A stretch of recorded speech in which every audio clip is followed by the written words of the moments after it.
4-ші А сынып оқушысы Дәуренбекқызы Айым. Зерттеу жобамның тақырыбы достарымның оқу дағдысын қалыптастыруға ықпал жасау. Зерттеу жобамның мазмұны кіріспе, негізгі бөлім, зерттеу бөлім, қорытынды пайдаланылған әдебиеттерден тұрады. Оқу жылдамдығын дамыту дегеніміз мәтінді тез әрі түсініп оқу. Жылдам оқу тек асығып оқу емес, ол оқығанды түсініп, маңызды жерлерін есте сақтау. Жақсы оқитын оқушы мәтіннің мазмұнын тез түсінеді. Жылдам оқу арқылы адамның ойлау қабілеті дамиды. Оқу жылдамдығының ұзақтығы емес жиілігі маңызды.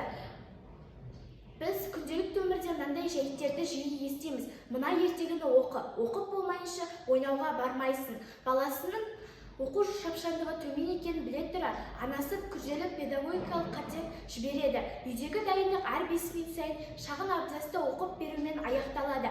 Ұйықтар алдында тағы бір рет оқиды. Бұндай дайындық бір отырғанда 1,5-2 сағаттан қарағанда әлде қайда тиімді. Оқу жылдамдығын тежейтін қиындықтар. Оқу шапшаңдығын тежейтін себептер өте көп. Олардың ішінен негізгі 7 кезегіне атап өту орынды. Біріншісі іс-әрекеттің табиғи қарқыны, екіншісі регресс, үшіншісі антиципация, төртіншісі артикуляция, бесіншісі көрдің аз кеңістігі, алтыншысы зейіні деңгейі, жетіншісі жады. Аталған себептердің бәрі оқу қарқынына әсер етеді.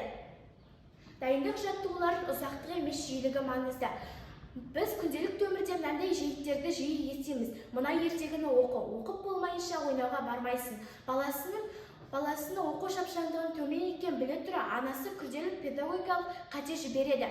Сондықтан үйдегі дайындық әр 5 минут сайын шағын абзацты оқып бітумен аяқталады. Ұйықтар алдында тағы бір рет оқиды. Бұндай дайындық бір отырғанда 1,5-2 сағаттан оқуға қарағанда әлде қайда тиімді. Жаттығулар өте көп. Олардың ішінен негізгі күнделікті оқу, күніне 15 дауыстап оқу, мәтін жасына сай қызықты болу керек. Қайталап оқу, уақытпен оқу, болмен оқу, көзбен шолу, түсініп оқу, мәтінді 1 минутта оқу. Және де мәтінді оқудың ұзындап оқу, әр сабақта 5 минутта оқу, ұйықтар алдында оқу дегенде түрлері бар. Қызықты сурет. Балаға сөйлемді оқыта отырып, әбден жаттыққан соң мәтін ертегі кейіпкерлерінің орнына суреттер пайдаланып оқытқан тиімді. Бала қызға оқуға деген қызығушылығы артады. Және де біз достарымыздың арасында осындай ойындарды жиі ойнаймыз. Және де біз фрай мәтінді оқимыз. Және ертегілерді оқып мазмұнын айтып береміз.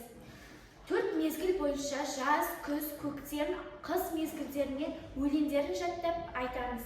Және де суреттер мен сөздерді байланысты 2 буынды сөздер дегенде ойындарды ойнаймыз. Суреттермен ертегі мәтіндер құрастырып әңгімелейміз. Спрук тесті. Бұл мен достарыма ұнайды. Жылдам оқуды арттыруға арналған жаттығулар. Сөздерді оқымай тек түстерін айтып шығамыз. Шурте кестесі. Бұл мен достарымның ойлау қабілетін дамытады. Бұл мен достарыма өте қатты ұнайды. Және де біз QR-кодпен ертегілерді тыңдап, оның мазмұнын айтамыз. Қорыта айтқанда, оқу дағдысын дамыту әр бала үшін маңызды.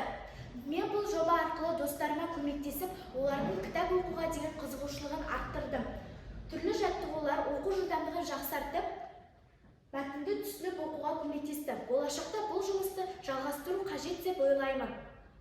Ғылыми жоба бойынша ұстардың ұсынысым. Жылдам оқуға арналған арнайы үйірме ашылса, қашықтықтан балалар арасында жылдам оқуда арнайы онлайн сайыс ұйымдастырылса, ай сайын мектепте жылдам оқуда жарыстар ұйымдастырылса деп ойлаймын. Бұл ұсынысым арқылы менің достарымның ойлау қабілеті дамиды, және де олар кітапты жалықпай оқиды.